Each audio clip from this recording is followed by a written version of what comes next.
Assalamualaikum warahmatullahi wabarakatuh. Nama saya Muhammad Ihsan Al-Fajri dari jurusan PAI 5I Fakultas Tarbiyah dan Keguruan Universitas Islam Sultan Taha Saifuddin Jambi. Di sini saya ingin menjelaskan resume saya demi memenuhi tugas dari dosen pengampu saya, yaitu Umi Yeni Anggraini MA, yaitu yang berjudul menikahi wanita hamil. Dalam hal ini tentu kita selalu bertanya-tanya, apakah hukum menikahi wanita hamil?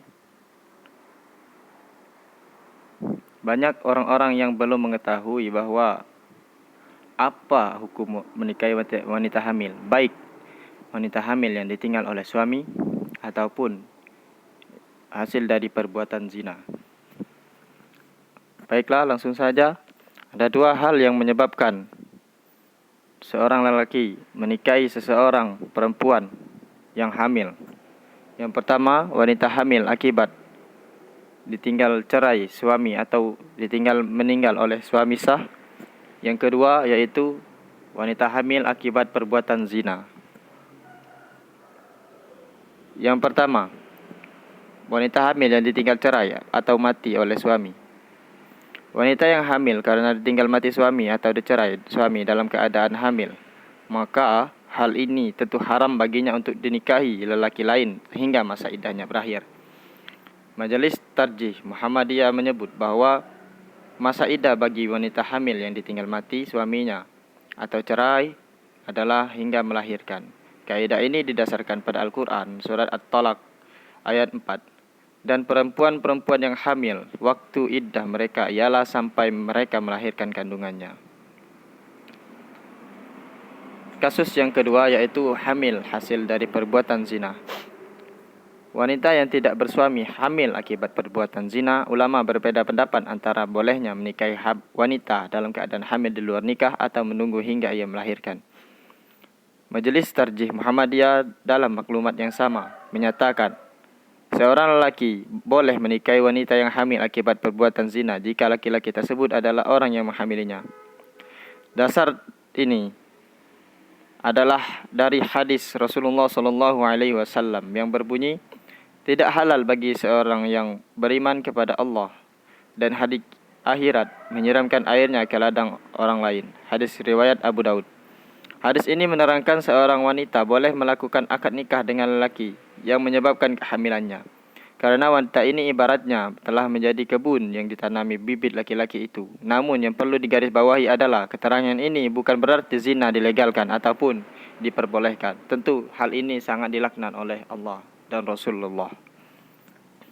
Dalam kompilasi hukum Islam, pasal 53 disebutkan, seorang wanita hamil di luar nikah bisa dikawinkan dengan pria yang menghamilinya. Perkawinan tersebut juga dijelaskan bisa dilangsungkan tanpa menunggu lebih dahulu kelahiran anaknya.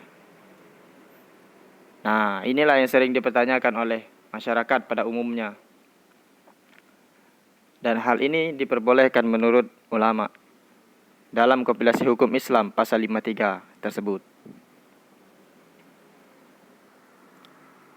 Kemudian dalam perkawinan tersebut juga tidak diperlukan akad nikah ulang jika sudah melahirkan.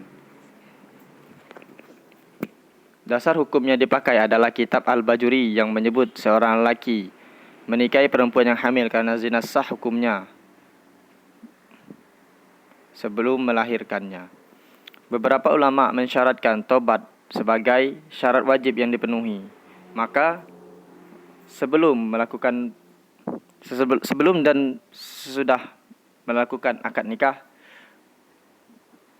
bagi pasangan tersebut adalah syaratnya yaitu bertaubat dengan sebenar-benarnya taubat. Karena hal tersebut adalah syarat wajib bagi mereka. Ibnu Taimiyah dalam Al-Fatawa menyebut menikahi perempuan pezina haram hukumnya hingga ia bertaubat, baik yang menikahi itu lelaki yang menzinahinya atau bukan. Nah, dari hal tersebut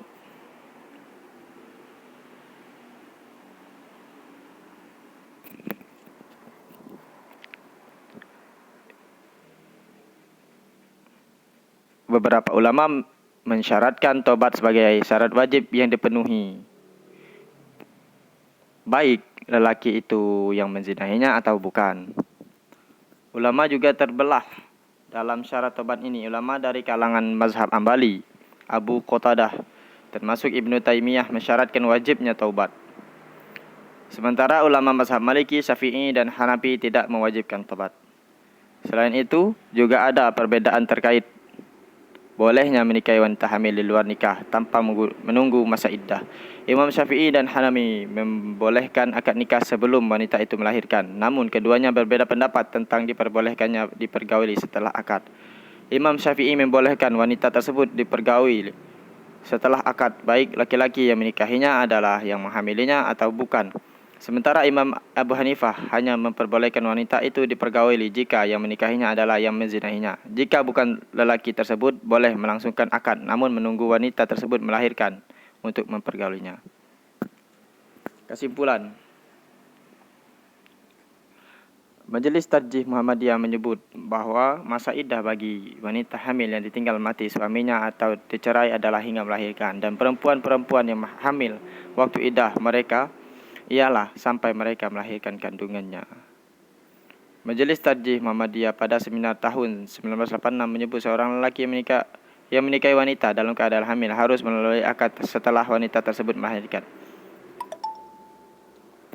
Baiklah, itulah yang dapat saya sampaikan. Lebih dan kurang mohon maaf.